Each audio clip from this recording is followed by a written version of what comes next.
अस्सलाम वालेकुम नाजरीन, आप देख रहे हैं आवाज और मैं हूं शहजाद इकबाल। नाजरीन, 2015 का वर्ल्ड कप ऑस्ट्रेलिया और न्यूजीलैंड में जारी है। अफसोस की बात यह कि पाकिस्तान क्रिकेट टीम की जो परफॉर्मेंस है पहले दो मैचेस में वो बड़ी मायूस कुन रही है। दोनों मैचेस पाकिस्तान जो है बड़ा कन्विंसिंगली हारा है, वन साइडेड हारा है और इसी वजह से हम देख रहे हैं कि तनकीद टीम पे बहुत हो रही है।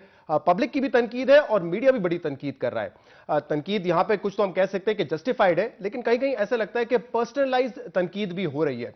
खैर वो तो एक दूसरा मामला है जिसको इस प्रोग्राम में हम जरूर डिस्कस करेंगे, लेकिन साथ साथ जो टीम की परफॉर्मेंस है उसने कई सवाल खड़े कर दिए हैं। वो बड़े अहम सवाल है जो कि आज के प्रोग्राम में हम पूछेंगे। और आज हमने टाइम लिया है नजम सेठी साहब से, जो कि साबिक चेयरमैन है पीसीबी के और इस वक्त भी जो गवर्निंग बोर्ड है उसके मेंबर है और जो एग्जीक्यूटिव कमेटी है पीसीबी की उसको हेड भी करते हैं। नजम सेठी साहब, बहुत बहुत शुक्रिया वक्त निकालने के लिए। सर, सब बड़े मायूस हैं पहले दो मैच की परफॉर्मेंस से, पब्लिक में भी गुस्सा है क्योंकि आपको पता है बड़ा क्रिकेट क्रेजी नेशन है हमारा। यकीनन आप भी इस परफॉर्मेंस से मायूस होंगे, लेकिन मुझे ऐसा लगा है आपके पिछले 2 दिन के बयानात सुन के कि आप क्रिकेट टीम की परफॉर्मेंस से कम मायूस हैं और जो तनकीद हो रही है उस पर ज्यादा मायूस है। नहीं, मेरा ख्याल है सभी पाकिस्तान मायूस है क्रिकेट टीम की परफॉर्मेंस पे। देखिए, इंडिया से हारना, इंडिया की रैंकिंग इस वक्त 2 नंबर पे है ओडीआई में, आईसीसी रैंकिंग आपकी 7 नंबर पे है। तो उनसे हारना कोई इतनी हैरत कम बात नहीं थी। ठीक है, बेहतर लड़ते कुछ इज्जत रह जाती थोड़ी सी। मगर वेस्ट इंडीज से हारना, जिनकी रैंकिंग हमसे भी पीछे है, जाहिर है ये मायूस कुन बात है और सभी मायूस हैं। और फिर सुबह के वक्त 3 बजे लोग बैठे हुए थे देखने के लिए, रात नींद भी हराम हुई और हमारी उम्मीद थी कि हम वेस्ट इंडीज़ को डिफीट करेंगे। तो जाहिर है ये तो, इसमें तो कोई शक ही नहीं है कि परफॉर्मेंस जो थी specially against West Indies was bad, was not up to the mark. तनकीद पे आपको बड़ा जो है, कल मैं देख रहा था जब आपको जो मीडिया ने रोका, आप पहले तो कोशिश कर रहे थे कि कहीं से निकल जाएं दाएं बाएं होके, लेकिन बड़े आप मायूस थे कि इतना ज्यादा तनकीद नहीं करनी चाहिए। जी हाँ, मैं सुन रहा था वसीम अकरम साहब को, आज मैं आसिफ इकबाल साहब को सुन रहा था, एतजाज़ एहसन साहब को हमने सुना। सभी ये कह रहे हैं कि इस तरीके की तनकीद, इतनी सख्त तनकीद किसी मुल्क में किसी टीम के ऊपर नहीं होती, खा उसकी कारकर्दगी रॉटन ही हो, बहुत ही बुरी हो। इसमें हमारी तनकीद में ऐसे लगता है और कि एक तो सोशल मीडिया, वसीम अकरम ने भी इसका जिक्र किया कि सोशल मीडिया जो है वो बहुत ही नेगेटिव रोल अदा करता है। मगर आप बताएं मुझे, अगर आप क्रिकेट खेलने जा रहे हैं और इस किस्म की तनकीद हो तो आप किस माहौल में, किस मेंटल फ्रेम में आप ग्राउंड में जाएंगे कि अगर मेरे से ये गलत हो गया या अगर ये हो गया तो मुझे तो टार एंड फेदर कर देंगे, पता नहीं टीम से निकाल देंगे, पता नहीं घर जाऊंगा तो जहाज से उतरूंगा तो वहाँ लोग खड़े होंगे, गालियाँ दे रहे होंगे, नारे लग रहे होंगे। दुनिया में ऐसे नहीं होता। ये हमारे यहाँ ही होता है कि आते हैं तो हार पे ना देते हैं अगर कोई जीत के आए, और हारते हैं तो जूतियाँ मारनी शुरू कर देते हैं। तनकीद, ये तनकीद नहीं है, इसके साथ डिमोरलाइजेशन होती है टीम की। और as a member of the board of governors, it's my job to keep the motivation of the boys. तकलीफ होती है सबको, मुझे क्या ख्याल है आपका कम तकलीफ हुई? सबको तकलीफ है।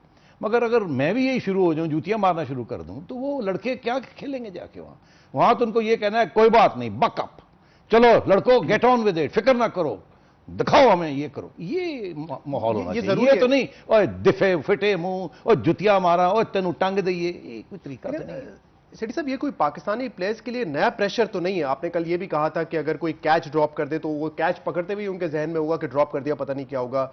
इंडिया की आबादी हमसे ज्यादा है, वहां तो 1 बिलियन से ज्यादा लोग जो है वो टीम पे प्रेशर डालते हैं, उनको बैक भी करते हैं लेकिन प्रेशर भी डालते हैं, तनकीद भी होती है। तो ये कोई नया प्रेशर तो नहीं होना चाहिए? है नया प्रेशर। मैं आपको बताऊं कैसे फर्क क्या है पुराने पाकिस्तान की टीम और आज की पाकिस्तान की टीम और कंपेयर टू इंडिया। फर्क यह है कि पुरानी पाकिस्तान की टीम सारी दुनिया जाती थी, सारी दुनिया पाकिस्तान आती थी, क्राउड्स होते थे, क्राउड का प्रेशर होता था, ट्रेनिंग हो जाती थी। अब कोई पाकिस्तान की टीम, बाहर की टीम पाकिस्तान में नहीं आई है। ये प्रेशर जो होता है कि क्राउड का जो प्रेशर होता है वो तो उन्होंने देखा ही नहीं है पाकिस्तान की टीम ने। जब बाहर जाते हैं तो दुबई में खेलते हैं, वहां 10,000, 5,000, 4,000, इससे ज्यादा लोग कितने आते हैं? घर बैठे जो शायकीन है, जो देख रहे होते हैं टीवी पे, वो प्रेशर तो हमेशा होता है। नहीं, वो नहीं, प्रेशर ग्राउंड का होता है, प्रेशर सोशल मीडिया का होता है। पहले उस जमाने में ना सोशल मीडिया था, ना ये ग्राउंड का प्रेशर था, और ये हमारे जो खिलाड़ी थे मंजे हुए खिलाड़ी बन गए थे। पहली बात तो ये they got used to playing under pressure. आजकल हालात क्या है इंडिया के अंदर? आईपीएल जब से उन्होंने शुरू की है, दुनिया के प्लेयर्स आके खेलते हैं वहां, वो ऑलरेडी, और क्राउड्स होते हैं लाखों की तादाद में, वो उनके players have become experience to this, they also know the other players, so they play together and they don't come under pressure. तो वहाँ की ट्रेनिंग अब फर्क हो गई है पिछले 5-6 साल से, हमारे यहाँ ये बिल्कुल उसके बरक्स। तो ये जो टीम है हमारी नौजवान टीम, इसको अभी वो प्रेशर फेस करना नहीं आया, इन्होंने उतनी क्रिकेट ही नहीं खेली। एक तरफ आप बोर्ड को कहते हैं जी बुड्ढों को निकालें और नौजवान को लेके आए। नौजवान बेचारे वो हैं जिन्होंने पता नहीं ये कितने इनमें से पहली दफा ऑस्ट्रेलिया जा रहे हैं या न्यूजीलैंड गए जी। तो मतलब बॉलिंग अटैक जो है वो बड़ा इनएक्सपीरियंस है उनका नेशंस के लिए। अब हालात देखें ना इनके, एक तरफ तो ये सूरत हाल, दूसरी तरफ ये है, और ये बड़ी इंपॉर्टेंट बात है कि एक टीम जा रही है, वो आपके टॉप 4 प्लेयर्स उस टीम में नहीं है, जो कि हमेशा सेलेक्ट होते हैं, और जो अगर इंजरी ना होती या कोई इस किस्म का मसला ना होता तो जुनेद भी होता। टॉप क्लास बॉलर है ना, आपका फ्रंट लाइन बॉलर है। सही। उमर गुल आपका फ्रंट लाइन बॉलर है, still very active, but unfortunately उसकी नी इंजरी की वजह से वो नहीं सस्टेन कर सकता। हफीज आउट हो गया, मतलब है कि, और ऊपर से सबसे बड़ा आपका वो इंजर्ड थे हफीज या फिर उनको वैसे ही भेज दिया? नहीं, इंजर्ड थे हमारे जो जिनको हम इतने पैसे दे रहे हैं उनकी एक्सपर्टीज के लिए। डॉक्टर साहब, फील्डिंग कोच जो है, जो फिटनेस कोच है, उन्होंने कहा है कि नहीं ये इंजरी है। और चौथे प्लेयर गालिबन आप अजमल की बात कर रहा हूं। तो मतलब है कि आप जानते हैं हर टीम जीत और हार में 2 या 3 प्लेयर्स की बात, जो मैच विनर्स होते हैं। तो मतलब है बड़े हमारे हालात भी ऐसे ही हैं। सोशल मीडिया का सेठी साहब एक फायदा भी है, वो क्रिकेटर्स को चांस मिलता है सेल्फीज लेके अपलोड करने का। वो भी देखिए वो ये फायदा भी है ना सोशल मीडिया। फायदा क्या है, वो मतलब है कि गलतफहमियां भी हो जाती हैं इससे, गलतफहमी हो जाती है अपने बारे में। लेकिन एक चीज हमने देखी है सेठी साहब, टीम पे तो तनकीद होती है और हमेशा से होती है, इस मर्तबा बोर्ड पे बहुत ज्यादा तनकीद हुई है। आप अब चेयरमैन नहीं है, फिर भी आप पे बहुत ज्यादा तनकीद हुई है, आपके पुतले भी जलाए गए, इस हद तक नौबत आ गई। ये भी हमने मेरे ख्याल से पहली मर्तबा देखा है कि बोर्ड पर और साबिक चेयरमैन पर, जो कि अब आप बोर्ड का हिस्सा तो है लेकिन साबिक चेयरमैन अब आप हो चुके, आप पे इतनी ज्यादा तनकीद हो रही है, इसकी क्या वजह है? देखिए, अब ये बात शायद पसंद नहीं आएगी कुछ लोगों को, मगर सच बोलना चाहिए। इसकी 2-3 वजूहत हैं। पहली वजूहत तो ये है कि वो जो हालात रहे पिछले साल, आना जाना बड़ी बदमज़गी रही ना। म्यूजिकल चेयर्स, उसके साथ बोर्ड को भी डैमेज हुआ, और जाहिर है उसके अंदर ज़का अशरफ को भी डैमेज हुआ, मैं भी डैमेज हुआ, सबके हामी बन गए, दुश्मन बन गए लोग, प्रो और एंटी फोर्सेस। तो एक तो वो भी एक बैकग्राउंड है। दूसरी बात ये, और ये बड़ी अहम बात है और इसको अंडर एस्टिमेट नहीं करना चाहिए, अभी आपने देखा कि चैनल्स के दरमियान एक जंग छिड़ी थी। ये हकीकत है। अगर मैं आज जियो में ना होता तो मैं किसी और चैनल में बैठा होता तो जियो मुझे गालियां दे रहा होता और दूसरी चैनल्स मुझे कुछ ना कह रहे होते। अब ये भी एक मेरी बदकिस्मती है कि नाराजगी जियो के साथ है और कंपटीशन जियो के साथ है, क्योंकि मैं जियो के ऊपर एंकर हूं तो मेरी खिंचाई होती है। ये बिल्कुल 100% है, मुझे अंदर से बताया गया है, हमें ऑर्डर्स मिलते हैं कि पढ़ जाओ। अच्छा, तीसरी बात भी है, और वो ये है कि बहुत से सहाफ़ी, और ये मैं आपको फुल अथॉरिटी के साथ कह रहा हूं, बहुत से सहाफ़ी ऐसे हैं और क्रिकेटर्स ऐसे हैं जो मेरे पास आए थे मुलाजमत के लिए या किसी फेवर के लिए। सारा रिकॉर्ड मेरे पास है, डेट, टाइम, क्या मांगने आए थे। जिसकी मैं मदद नहीं कर सका, मैं, मेरी मजबूरी थी फॉर प्रोफेशनल रीजंस, वो टीवी पे बैठ के गालियां दे रहे हैं। अच्छा, और ये एक्स क्रिकेटर्स भी हैं इसमें, और इसमें जर्नलिस्ट भी हैं। अब किसी वक्त एक दिन आएगा तो इंशाल्लाह ये जिक्र किया जाएगा, when I am not in the board. अभी मैं ऐसी कोई बात नहीं करना चाहता जिसके साथ बोर्ड को नुकसान हो या और कोई कंट्रोवर्सी हो, but when I am not in the board I will expose. आप ये तमाम नाम लेंगे? बिल्कुल लूंगा। आज मुझे ब्रेकिंग न्यूज नहीं देंगे? नहीं, बिल्कुल लूंगा। मैं बताऊंगा आपको, सारा रिकॉर्ड है मेरे पास, कौन आया, किस वक्त आया, किसने मुझे टेक्स्ट मैसेज किया। 2-4 नाम मैं ले लेता हूं, भाई नाम नहीं रहने दें। मोहसिन खान साहब बनना चाहते थे कोच। देखिए, वो तो खैर सबको ही पता है, वो तो बनना चाहते थे जी, तो छोड़ देना। वो भी तनकीद कर रहे हैं। हाँ, वो तो खैर करेंगे। एक जो आपने चैनल वाली बात की सेठी साहब, जिस चैनल पे आप हैं जियो पे, वहां पे बहुत ज्यादा तनकीद होती है, शोएब अख्तर भी करते हैं, वहां के एंकर्स भी करते हैं और आपका नाम लेके भी करते हैं, तो मेरे ख्याल से ये कंपटीशन वाला फैक्टर एक वन ऑफ द फैक्टर्स हो सकता है। देखिए, नहीं, वन ऑफ द फैक्टर्स है ना, मैंने आपसे कहा 2-3 फैक्टर्स हैं, मगर मुझे बाकी चैनल्स में से दोस्तों ने ये कहा है कि भाई हम क्या करें, हम मजबूर हैं। अखबारों वालों ने मुझे कहा, एडिटर्स ने मुझे कहा मजबूर हैं, ऊपर से ऑर्डर्स। आप छोड़ दें इस बात को। ये भी मैं आपको कहूं कि आपकी चैनल में ऐसा कोई भी नहीं है और ऐसा ऑर्डर नहीं आया आज तक, ये भी मुझे पता है, मगर मैं अब नाम बाकी चैनल्स का नहीं लेता। ये आप, अगर आपकी चैनल पे भी बड़ी सख्त तनकीद हुई है, मगर वहां कोई इस किस्म का वेस्टेड इंटरेस्ट नहीं था। मुझे ये पता है आपकी मैनेजमेंट बड़ी प्रोफेशनल है, ये सेठ ओन्ड मैनेजमेंट नहीं है। जहां जहां सेठ बैठे हुए हैं, और यहां ऐसे सेठ बैठे हुए हैं जो कि मेरे यहाँ आए थे चेकबुक लेके कि आप ज्वाइन कर लें, और अगर नहीं किया तो फिर ये भुगतना उस पड़ेगा। डिस्कशन को फिर हम ये डिटेल में करेंगे। इंशाल्लाह। लेकिन अब मुझे ये बताएं सिटी साहब, देखें एक इशू जो है, जो मैंने फीडबैक लिया है लोगों से और जो मैं खुद महसूस करता हूं, क्योंकि मैं क्रिकेट बड़ा शौक से देखता हूं और मैं समझता हूं कि मैं बड़ा एक sincere student of the game हूं। ऐसा लगता है कि परफॉर्मेंस अपनी जगह, अभी तो साउथ अफ्रीका भी हार गया इंडिया से, हमसे बुरी तरीके से हारा, लेकिन इशू ये है, ऐसा लगता है कि हम प्रिपेयर्ड नहीं थे इस वर्ल्ड कप के लिए। बहुत सारे डिसीजंस एडहॉक बेसिस पे हुए हैं। तो आप क्योंकि क्रिकेट से वाबस्ता रहे, आप चेयरमैन भी रहे, अभी भी बोर्ड में है, आपको लगता है कि बोर्ड ने कोई कमी छोड़ दी है इस प्रिपरेशन नहीं, में? आप बताएं ना कौन सा बोर्ड की तरफ से एडहॉक डिसीजन? क्रिकेट टीम या क्रिकेट मैनेजमेंट जो ऑन टूर है, वो सवाल तो उन्हीं से पूछा जाए तो बेहतर है। सही है। अगर बोर्ड की तरफ से कोई एडहॉकिज्म हुई है तो बताइए, उसका जवाब देता हूं मैं। जैसे सिलेक्शन के मामले में मैं एक छोटी सी मिसाल दे देता हूं। हमने देखा जब टूर पे गए, जुनैद खान साहब जिनका भी आपने नाम लिया, सुपरस्टार हैं, बड़े वाइटल बॉलर हैं हमारे, वो इंजर्ड हो गए। 2 प्रैक्टिस मैचेस थे, उसमें हमने राहत अली को, बिलावल भट्टी को भेज दिया और प्रैक्टिस मैच के बाद हमने उनको बुलाकर जो है राहत अली को भेज दिया। तो ऐसा लगता है कि कोई लॉजिक नहीं है इसमें, ऐसी और भी जरूर चीजें होंगी, सिर्फ ये नहीं और भी होंगी जी, इस मगर पर अगेन प्लानिंग नहीं नजर आती। ये again board is not involve, इसमें सिलेक्शन कमेटी इज इन्वॉल्व। एक दफा जब सिलेक्शन कमेटी बना लेते हैं, सही बनाएं या गलत बनाएं, जो चॉइस लोगों की होती है सही हो या गलत, वो तो बाद में पता चलता है ना, कुछ हद तक तो बाद में पता चलता है, कुछ हद तक उनकी रेपुटेशंस होती हैं। एक दफा चेयरमैन एक सिलेक्शन कमेटी बना देता है, फिर उसके हवाले हो जाता है, फिर ये सारे जो फैसले हैं अच्छे या बुरे, ये चीफ सेलेक्टर को इसका जवाब देना पड़ता है। और मेरा ख्याल है जब तक मोइन खान ने, बहुत से ऐसे सवाल लोगों ने मोइन खान से पूछे और उसने जवाब दिया। अब आपको पसंद आए जवाब सही है नहीं सही, उनसे गलती होगी तो ये दिस इज हिज डोमेन। तो टीम के सिलेक्शन में चेयरमैन का आप डायरेक्टली कहते हैं कि कोई किरदार नहीं होता और नजम सेठी साहब का भी नहीं होता? देखिए, मैं आपको बड़ी दिलचस्प बात बताऊं, जब मैं, वो भी एक कहानी है कि जी चेयरमैन बना, फिर एक्टिंग चेयरमैन बन गया, फिर एडहॉक चेयरमैन बन गया, फिर उसके बाद चेयरमैन और मैनेजमेंट कमेटी बन गया, मतलब है बड़ी वो कहानी है। पावर्स थे नहीं थे।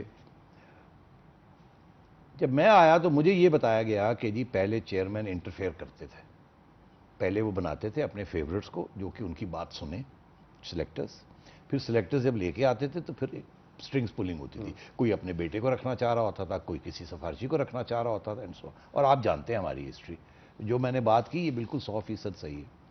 तो मुझे उन्होंने कहा जी आप भी इंटरफेयर करना चाहेंगे? मैंने कहा यार नहीं, दो बातें यहाँ, एक तो ये है कि ये मेरी एक प्रोफेशनल ड्यूटी है कि मैं एक दफ़ा एक किसी को सेलेक्ट कर लूँ तो उसके बाद let him take the decision, और जिम्मेदारी भी उन्हीं की होनी चाहिए, मेरी जिम्मेदारी उसके बाद ख़त्म हो जाती है। अलबत्ता अगर वो गलत फैसले करता जाए तो फिर मेरी जिम्मेदारी है कि मैं उसको तब्दील करूँ।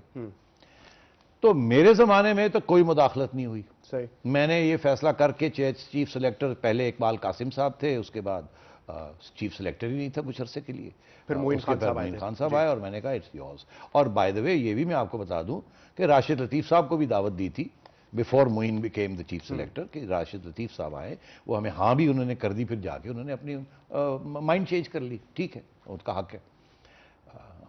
मगर ये चीफ सेलेक्टर की सारी बात, मैंने कभी मुदाखलत नहीं की थी, सवाल जरूर मैं करता था।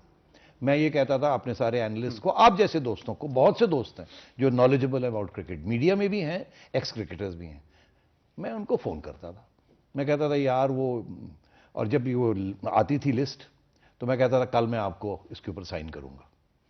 तो उस वक्त के दौरान मैं लोगों को पूछता था कि यार ये आपका क्या ख्याल है, ये सिलेक्शन आई है, तो लोग कहते थे ये नहीं ठीक, ये नहीं ठीक, ये नहीं ठीक, ये ठीक है, ये मुख्तलिफ राय आती थी। हमारे इंटरनल भी इंतखाब से पूछ लिया, हारून रशीद से पूछ लिया, अपनी राय दे, बाहर फ़ोन किए, अच्छे सीनियर जर्नलिस्ट को फ़ोन किए, क्रिकेटर्स को फ़ोन किए, एक्स चेयरमैन को भी एक आध दफ़ा फ़ोन किया, what do you think, just to get an idea कि मेजॉरिटी क्या व्यू है। उसके बाद फिर मैं क्या करता था कि एक दो के बारे में जहां सबका यूनानिमिटी होती थी कि ये सवाल, ये जरूर, ये क्यों, ये क्यों, तो फिर वो जब आते थे, जब आखिरी दिन जैसे वो साइन करना होता था तो बुलाया जाता था, आइए जरा जरा बताइए एक एक करके क्यों आपने किया, वो बताते थे अपनी लॉजिक, सवाल जवाब होता था। फिर मैं ये सवाल करता था कि जी इनके बारे में आपने क्यों किया, इसके ऊपर तो ये मसला है। फिर वो आप अपने जवाब देते थे। फिर मैं ये कहता था अच्छा ठीक है, ये मेरा नोट कर लीजिए, मेरे प्रॉब्लम्स हैं इस आपकी सिलेक्शन के ऊपर, याद रखिएगा कि अगर ये गलत फैसला हुआ आपका तो जिम्मेदारी आपकी होगी। Yes sir. एक ब्रेक के बाद सीटी साहब मैं आपसे ये पूछूंगा, 2-3 रीजंस जो मुझे लगता है हो सकते हैं, या जो पब्लिक फीडबैक है कि क्यों आप पे इतनी ज्यादा तनकीद हो रही है, उस पर मैं चाहूंगा कि मैं आपसे बात करूं। एक ब्रेक लेंगे प्रोग्राम में। नजम सेठी साहब हमारे साथ प्रोग्राम में मौजूद है, हम इनसे बात कर रहे हैं बतौर एक्स चेयरमैन ऑफ पीसीबी इस वक्त भी जो है गवर्निंग बोर्ड का ये हिस्सा भी है, और ऑब्वियसली इनका एक ओपिनियन होगा क्योंकि क्रिकेट को इतनी करीब से देखा है, टीम को इतनी करीब से देखा है, तो तमाम इश्यूज पे हम बात करेंगे। एक ब्रेक लेते हैं, उसके बाद आपके सामने हाजिर होंगे। Stay with us.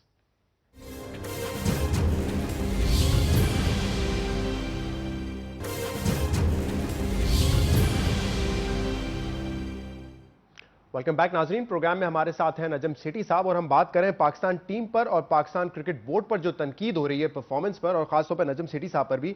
सेठी साहब, 2-3 रीजन तो आपने बता दिए क्यों आप पर तनकीद हो रही है, लेकिन एक और वजह भी ये बताई जा रही है कि इस वक्त जो बोर्ड के सारे मामलात हैं, कहा जा रहा है कि वो आप देख रहे हैं, आप हैं डिफेक्टो चेयरमैन, और शरियार खान साहब तो ऐसे ही हैं, पपेट है, सारे फैसले जो है पीछे से वो आप करते हैं। अच्छा, अर्जी है कि मेरा ख्याल है इसमें कुछ गलत फहमी है और कुछ शायद नीयत ठीक नहीं उन लोगों की जो ये बात कर रहे हैं, गलत फहमी की तरफ आते हैं। देखिए, ये बोर्ड कैसे चलता है।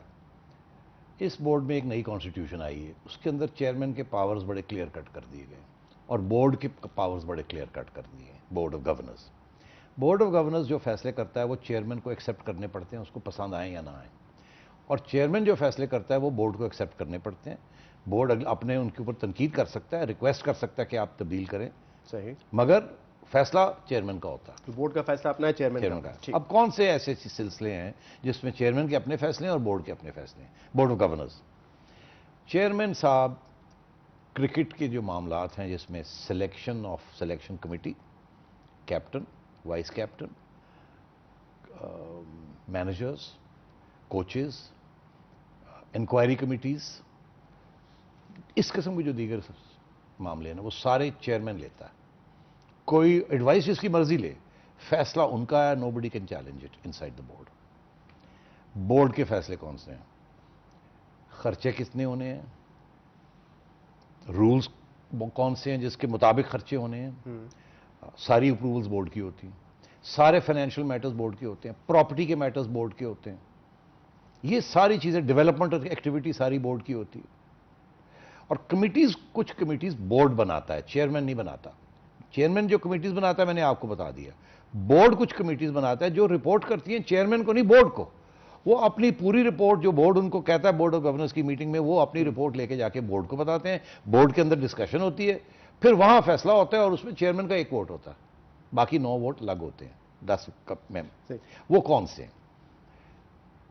Cricket committee, cricket matters, coaches, elections, फलाना डिंगड़ा, ये जो सारा क्रिकेट का माहौल है ना, रीजन्स, ये सारे मामले जो है ना वो क्रिकेट कमेटी करती है, ये बोर्ड को रिपोर्ट करती है, नॉट टू द चेयरमैन।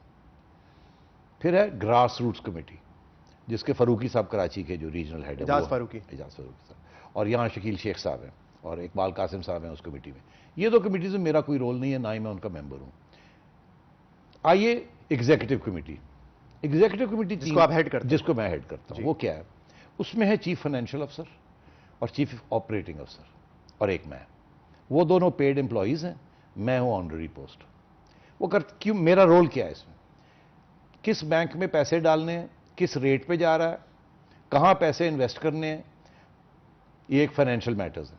कितने बजट्स बनने हैं, किसको पैसे देने हैं, कब पैसे देने हैं, किससे रिकवरी करवानी है, प्रॉपर्टी जो है किसने तनख्वाह दी, किसने रेंट दी, किसने नहीं रेंट दी, कितने ओवरड्यूज हैं, ये सारे मैटर्स एग्जीक्यूटिव में आते हैं, एग्जीक्यूटिव कमेटी में आते हैं। फार एंड पवेलियन पे 20 करोड़ लग गया है, ये आगे और लगाना है नहीं लगाना, इसकी इजाजत लेनी है, इसके लिए केस बनाना है, वो बोर्ड के आगे लेके जाना है। क्रिकेट हाउस शॉर्ट, अगर चीफ ऑपरेटिंग ऑफिसर आपके अंडर है, चीफ फाइनेंशियल ऑफिसर आप हेड कर रहे हैं ना, कमेटी को हेड कर रहा हूं, बट चीफ आपके मातहत हो गए ना मातहत नहीं है ना। This is the interesting thing, he reports to the chief executive, chief executive is the chairman. मैं रास्ते में उन्होंने एक बना दिया है कि चेयरमैन हर चीज ना देखे, उससे देखने से पहले कोई फिल्ट्रेशन हो जाए, तो सीएफओ और सी ऑपरेटिंग ऑफिसर जो अपनी राय होती है वो मेरे पास ले आते हैं कि जी ये हम चेयरमैन को भेजें। पहली दफा ये कमेटी बनाई गई है, ये पहली दफा कमेटी। तो क्यों बनाई गई? इसमें मैं बताता हूं क्या तनकीद है। इसमें तनकीद है सेठी साहब इन रहना चाहते थे बोर्ड में, इसलिए ये तनकीद है, सारे मामलात अपने हाथ में रखना चाहते थे। जरूरी नहीं ना कि मुझे बनाते वो, अब जरूरी तो नहीं है कि यूनानिमसली उन्होंने मुझे बनाया। उसकी वजह ये थी कि मेरा 1 साल का एक्सपीरियंस था, कुछ ऐसे प्रोजेक्ट्स थे जो मेरे ज़माने में शुरू हुए थे, तो उन्होंने कहा जी ये आपके ज़माने में ये प्रोजेक्ट शुरू हुए हैं तो आप इनको ज़रा देखभाल कीजिए। अब मेरा सारा वक्त, जो थोड़ा वक्त मैं वहाँ जाता हूँ, ना मैं क्रिकेट की कोई बात करता हूँ, ना मेरे साथ कोई क्रिकेट के इश्यूज़ होते हैं, ना ही मेरे साथ ये सिलेक्शन और ये सारे एडमिनिस्ट्रेटिव और कुछ फाइनेंशियल नहीं। इश्यूज होते हैं मोइन मगर। खान साहब उनको बात करते हैं, उनसे मिलते हैं, मुझे तो ये भी नहीं पता होता कि चेयरमैन साहब की बात हुई है नहीं बात हुई। वो तो गॉसिप जो चलती है, आज चेयरमैन साहब को फलाना मिलने आया था। अच्छा। पहली बात तो ये। दूसरी बात ये है कि मेरा काम ये है कि जी ये प्रॉपर्टी, ये रेंट, ये डेवलपमेंट, ये चेयरमैन साहब ने हमें कहेंगे कि जी एग्जीक्यूटिव कमेटी हमें कोच चाहिए, कोच ढूंढ दें। मतलब ये आजकल ये डिस्कशन चल रही है कि औरतों के लिए कोच होना चाहिए। तो उन्होंने कहा जी आप एडवर्टाइज करें। फिर वो मेरे साथ डिस्कशन होती है, मैं एडवर्टाइजमेंट किस किस्म की क्वालिफिकेशंस होनी चाहिए।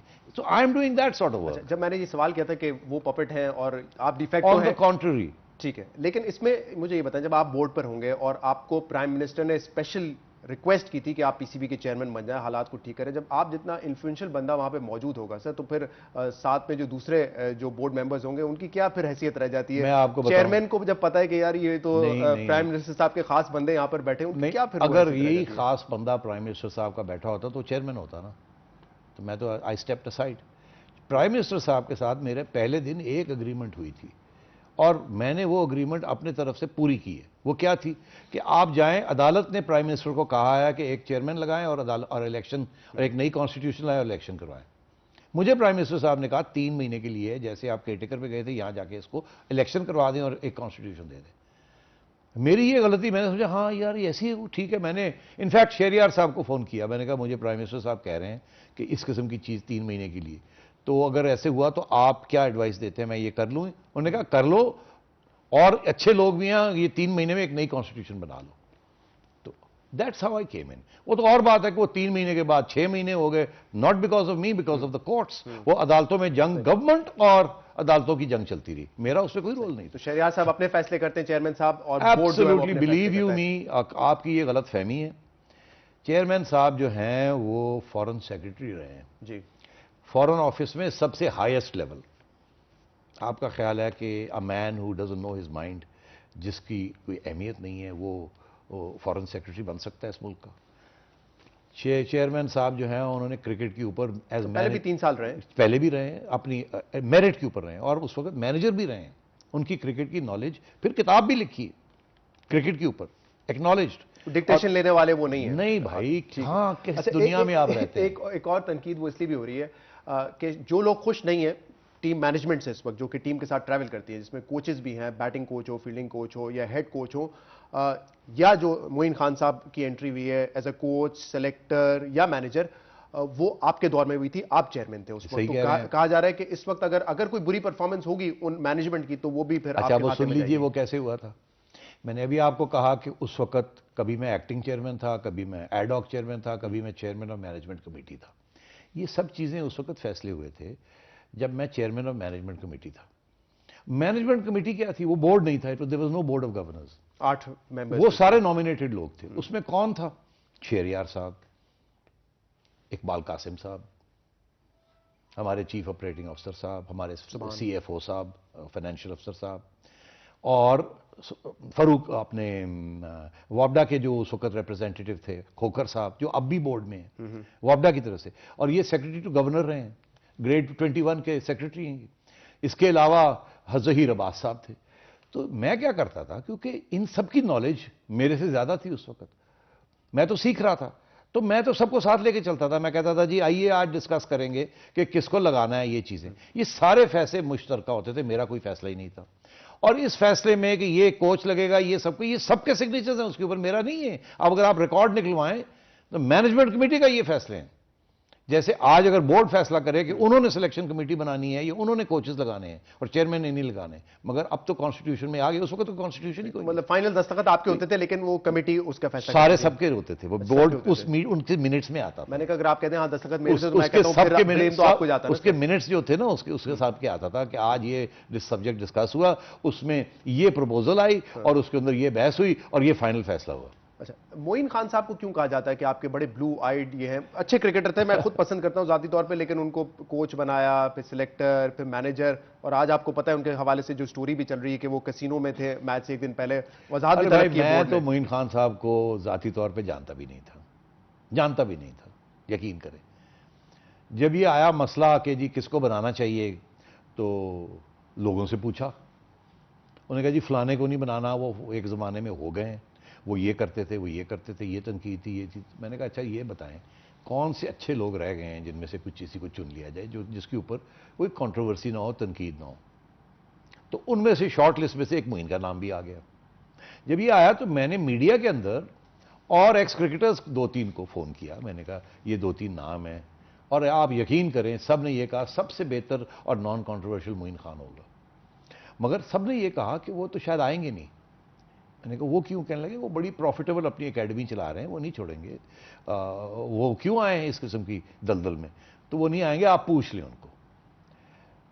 और एक सहाफ़ी, सीनियर सहाफ़ी, उन्होंने कॉलम भी लिख दिया था कि सेठी साहब को मैंने एडवाइस दी थी, शायद आप भूल गए, कि जी मैंने कहा था कि मोइन खान, क्योंकि मैंने पूछा 2-3 नाम, किसी ने कहा ये नाम, किसी ने कहा वो नाम। अब जिसका नाम आ गया उन्होंने कहा जी हमारी बात सुन ली, यकीनी तौर पे उनकी एडवाइस हो सकती है, ठीक है, एडवाइस, बट डजंट मीन कि और नहीं थी, और भी एडवाइस थी। तो जब मैंने मोइन को फ़ोन किया, सलाम दुआ ली, तो मैंने कहा मोइन ये है, अभी हालात इस किस्म के हैं कि एडॉक है ये सारा कुछ, कोई पता नहीं गारंटी है नहीं है, मगर आप बनना चाहेंगे कि नहीं? उन्होंने कहा जी कि बड़ी मेहरबानी है आपने ये फ़ोन किया, मैं सोच के बताऊंगा। अगले दिन उनका फ़ोन आया, उन्होंने कहा जी मैंने सोचा है मगर इसमें थोड़े से मसाइल हैं।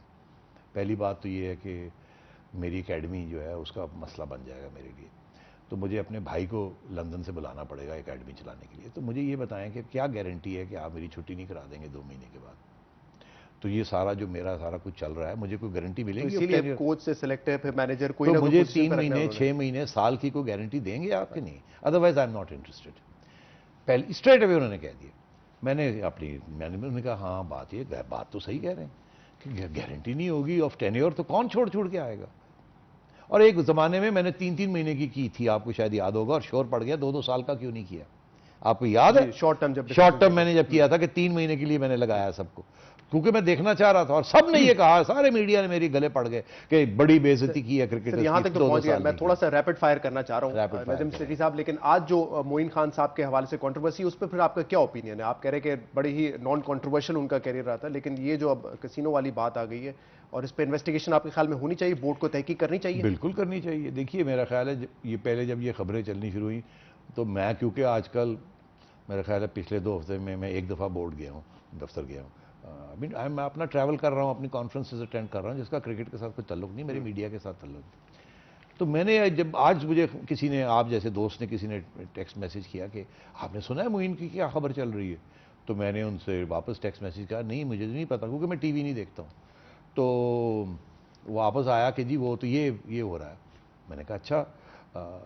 तो कहने लगे कि चेयरमैन साहब की बात हुई मोइन से, उनको पता है इस बात का? मैंने कहा मुझे तो आइडिया ही नहीं है। मैंने फिर सोचा कि मैं चेयरमैन साहब को फ़ोन करूं, पूछूं, क्योंकि मेरे पे प्रेशर आना शुरू हो गया। आप बताएं, 3 लोगों ने मुझे फ़ोन किए, अब बताएं क्या हो रहा है? तो मैंने कहा आपको पता ही हुआ? कहने लगे मैंने भी अभी सुना है, मुझे भी 2 फ़ोन आ चुके हैं और मुझे कुछ पता नहीं है, मैं अब अभी दफ्तर आऊँगा। किसी ने उनकी वीडियो कैसीनो की बना के अपलोड कर दी थी, यहाँ कहने लगे मुझे ये कहा गया है, मैं आऊँगा दफ्तर, मैं दफ्तर आके मोइन को फ़ोन करूँगा, आई विल फाइंड आउट। मैंने सिर्फ इतनी एडवाइस दी, मैंने कहा सर आप मोइन को जब फ़ोन करेंगे तो ज़रा मिसबा से भी बात कर लीजिएगा, मैनेजर से भी बात कर लीजिएगा, वकार से भी बात कर लीजिएगा, चारों से बात कर लीजिएगा। ठीक है, अब आप करने लगे हैं तो कर लीजिए। एक क्विक ब्रेक लेना है, इसके बाद इस डिसिप्लिन वाले इशू पे हम बात करेंगे, क्योंकि सेठी साहब जब बोर्ड में रहे तो ये प्लेयर्स के डिसिप्लिन पे कितना फोकस किया जाता है। ठीक है, प्लेयर पावर अपनी जगह, लेकिन बोर्ड को भी अपना काम करना जरूरी है। और चंद ऐसे चेहरे हैं जिनके हवाले से कहा जा रहा है कि वो डेकेड से 15-20 साल से बोर्ड में बैठे हुए हैं, उनकी रिप्लेसमेंट क्यों नहीं ढूंढी जाती अगर वो कॉम्पिटेंट नहीं है और बोर्ड में परफॉर्म नहीं कर रहे हैं? एक ब्रेक के बाद इस पर बात होगी, स्टे विद अस।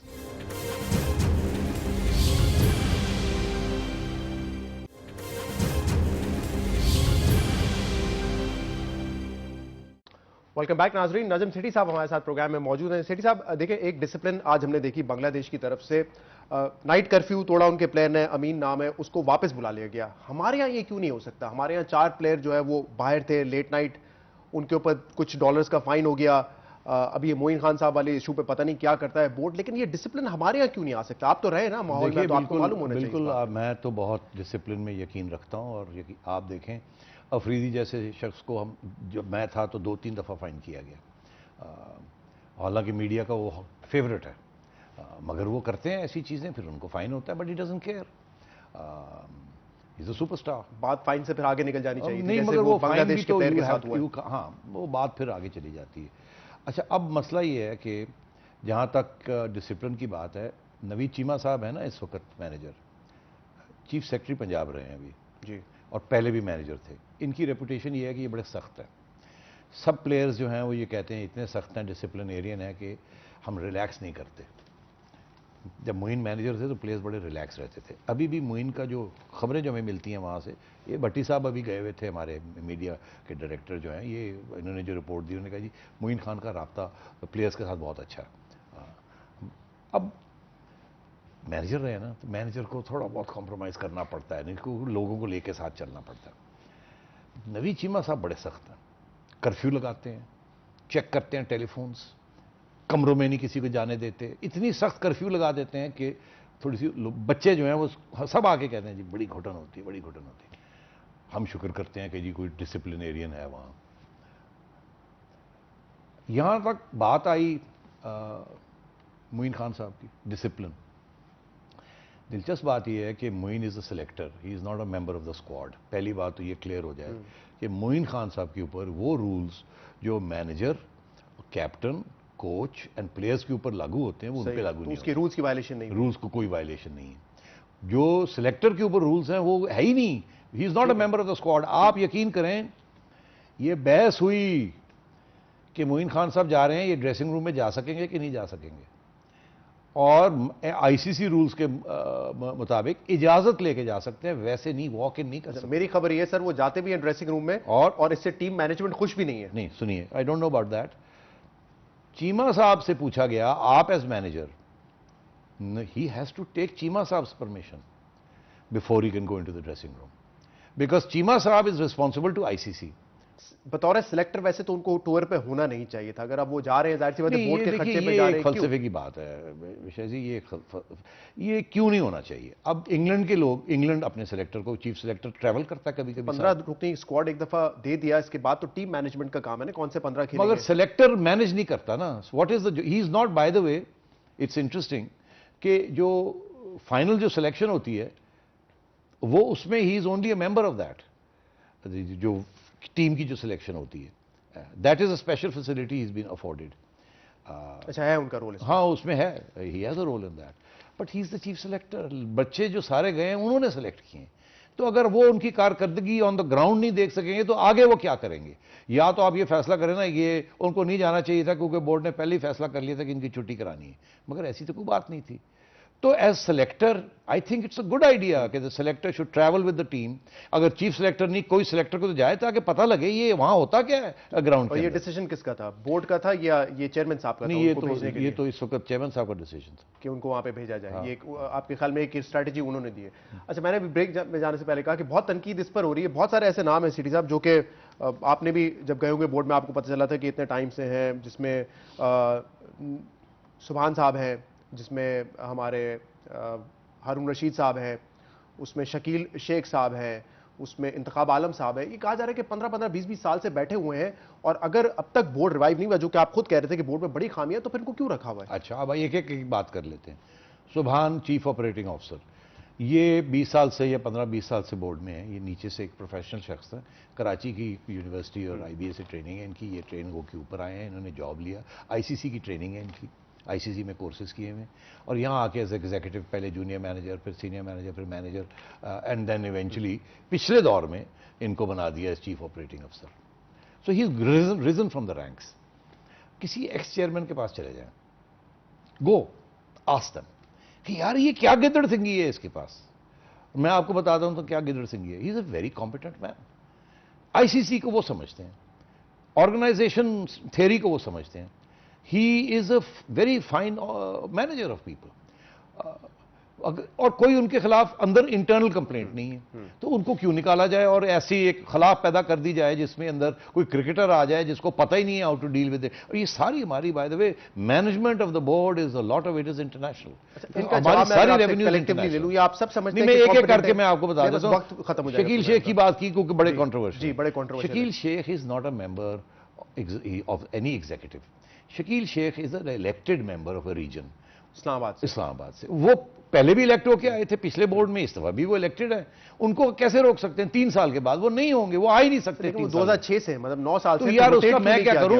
वो जो लोग उनको इस इलेक्ट करते हैं, जिस कॉन्स्टिट्यूशन के अंदर वो इलेक्ट करते हैं, उनसे पूछे। किसी और रीजन का शख्स भी तो हो सकता था ना बोर्ड में। इस दफा नहीं, इस दफा 4 टॉप रीजन्स को सिलेक्ट किया गया इन द कॉन्स्टिट्यूशन, और 4 टॉप डिपार्टमेंट्स को। अब ये उनकी खुशकिस्मती है कि वो टॉप ये बात शायद आपके नॉलेज में भी ना हो नजीम सिटी साहब, के शकील शेख साहब के जो साहबजादे हैं मोईद अहमद शेख, वो फर्स्ट क्लास खेलते हैं। अब उनका 20 मैच का रिकॉर्ड आप खुद निकलवा के किसी दिन देख लें। मैं क्यों इसमें जाऊं? लेकिन मैं मेरा क्या बता रहा हूं ना कि अगर मैं रीजन्स के अंदर इंटरफेयर करना शुरू कर दूं और डिपार्टमेंट्स के अंदर इंटरफेयर करना शुरू कर दूं, तो then the whole system is gone. ये तो इलेक्टेड लोग हैं यार, 8 इलेक्टेड लोग हैं आउट ऑफ 10। सिर्फ 2 नॉमिनीज हैं प्राइम मिनिस्टर के, और चेयरमैन इलेक्ट करते हैं 10, और उनमें से कोई भी हो सकता है, जरूरी नहीं कि प्राइम मिनिस्टर का नॉमिनी हो। यही तो तब्दीली आई है। पहले कॉन्स्टिट्यूशन में जो प्राइम मिनिस्टर या प्रेसिडेंट कहता था उसको इलेक्ट हो जाता था। वो आई नहीं ऐसा था, ज़का साहब ऐसे ही इलेक्ट हुए थे। सर, क्लोजिंग के वक्त मैं चाहूंगा थोड़ा सा टीम की परफॉर्मेंस पे हम बात कर लें। अब क्या एक्सपेक्टेशंस रखी जाए इस टीम से? आज तो खुद जो है शहरियार साहब ने कह दिया कि मोटिवेट तो हम कर रहे हैं, लेकिन 7वें नंबर पे हैं बेचारे ओडीआई में, तो उसी तरह की 7वें नंबर पे हैं। टॉप प्लेयर्स, 4 टॉप प्लेयर्स नहीं है, नीचे से कोशिश कर रहे हैं ऊपर आने की, ऊपर से हम लोग उनकी खिंचाई कर रहे हैं इस तरीके से कि कोई भी शख्स हो नेचुरली वो डिमोरलाइज हो जाएगा, वो खौफजदा हो जाएगा। ग्रुपिंग वगैरह की खबरें तो नहीं आ रही टीम में? ग्रुपिंग है? कोई ग्रुपिंग नहीं है। चेयरमैन साहब ने कहा, और मैं यकीन करें कि जो लोग हमारे साथ जाते हैं, मैनेजर, ये बड़े सख्त है। नवीद साहब, ये जो हमारे मैनेजर है, अगर इनको सूंघ भी जाए ना कि कोई ग्रुपिंग शूपिंग है, तो ये तो ठाप लगा देंगे। बड़ी इंटरेस्टिंगली शहरियार खान साहब ने आज एक जवाब में ये कहा प्रेस कॉन्फ्रेंस में कि वकार और मोइन मेरे पास आए थे वर्ल्ड कप से कुछ टाइम पहले और कह रहे थे शाहिद आफरीदी को कप्तान बना दे। तो अगर उन्होंने कहा, आज ये कहा है, तो ये एक वक्त आया था, आपको याद होगा जी, जब आपसे मैंने पहले पूछा था ना कि क्या हमारी प्लानिंग ठीक नहीं थी बोर्ड की, तो ये तो ऐसा लग रहा है कि प्लानिंग में कहीं गड़बड़ थी, तभी ये मसाइल वर्ल्ड कप से बिल्कुल पहले ये कुछ 4-5 महीने पहले ये बात चली थी, जब ये खेल रहे थे ऑस्ट्रेलिया के खिलाफ और हार रहे थे ओडीआईज। तो मिसबा, आपको याद होगा, एक मैच के लिए बैठ गया था। उस वक्त ये सारी गेम चली थी कि जी मिसबा को निकाला जाए और शाहिद अफरीदी को लाया जाए। और चेयरमैन साहब के पास ये लोग आए, ये मेरे इल्म में नहीं है, मैं तो उस वक्त पाकिस्तान में भी नहीं था, मैं I was in the UK. तो मुझे फिर चेयरमैन साहब ने बाद में बताया कि ये आए थे, इनका ये मौकफ था। और जब डिस्कशंस हुई, फिर चेयरमैन साहब कहते हैं मेरा फैसला था, I said no, we will stick. और उसके बाद मिसबा की जो परफॉर्मेंस थी, आपने देखा कितनी हाई क्लास परफॉर्मेंस थी। नहीं, मैं सिर्फ ये सोच रहा हूं सर, अगर कैप्टन नहीं चाहते थे कोच और मोइन खान साहब, तो फिर टीम पे तो एक कुछ ना कुछ ग्रुपिंग वगैरह वाला सिलसिला तो होगा ना। कैप्टन बनाना चेयरमैन का है ना, तो रिस्पांसिबिलिटी। मैनेजर, लेकिन मैनेजर खुश नहीं है, और मैनेजर नहीं, उस वक्त का मैनेजर खुश नहीं था, और उस वक्त का कोच खुश नहीं था। ठीक है ना। अब मैं आपको बता दूं कि जब वकार यूनुस को लगाया गया, तो मैं आज आपको ये बता रहा हूँ, वकार यूनुस उस वक्त I was in charge. Choice थी यूनिलैटरल? नहीं, यूनिलैटरल नहीं थी, एमसीपी हमारी मैनेजमेंट कमेटी की थी। वकार को मैंने बुलाया इंटरव्यू के लिए, जाके मैंने आगे रिपोर्ट देनी थी। वकार से मैंने पूछा कैप्टन के बारे में किसको होना चाहिए, तो उनके लफ्ज़ ये हैं कि Misbah is not the best choice for captain, but we have no choice. मतलब ये है कि काश के हमारे पास कोई मोर डायनामिक होता, मगर ये सबसे बेहतर है इन द करंट थिंग। ये उनके हुए। तो मैंने कहा फिर आपको तो कोई प्रॉब्लम नहीं होगा? He said no, I will work with him because I know उनसे बेहतर इस टीम में हमारे पास कोई नहीं है। मतलब उनका ये था, ये कोई इमरान खान तो नहीं है या जावेद मियांदाद तो नहीं है। सही। So, तो नजम सिटी साहब, इसका मतलब जो है आपने पीसीबी में पंचर नहीं लगाए हैं? अरे भाई, मैंने कोई पंचर नहीं लगाया, मुझे पंचर लगाने नहीं आते। मैं आपको एक बड़ी दिलचस्प बात बताऊं, इल्ज़ाम इमरान खान साहब ने लगाया हुआ पंचर का, आज तक अदालत में नहीं आए। याद कर करके अदालत थक गई, अभी तक नहीं आए। और भी लीगल नोटिस दिए हैं, आए बताएं मैंने कौन से पंचर लगाए। सिटी साहब, बहुत बहुत शुक्रिया, आपने वक्त दिया। नाज़रीन, प्रोग्राम आपने देखा, टीम से उम्मीदें तो रखते हैं हम सब, लेकिन आज चेयरमैन साहब ने, शहरियार खान साहब ने खुद ही कह दिया कि हम 7वें नंबर पर हैं, तो बहुत ज़्यादा हाई होप्स ना रखें। हम कभी भी फेवरेट नहीं थे, लेकिन उम्मीद ये कर रहे हैं कि क्वार्टर फाइनल तक पहुंच जाएगी, और उसके बाद तो फिर लक भी यकीनन अगर साथ दे तो इससे भी आगे जा सकते हैं। प्रोग्राम आपने देखा, फीडबैक आप हमें दे सकते हैं सोशल मीडिया पर। इजाज़त दीजिए, अल्लाह हाफिज़।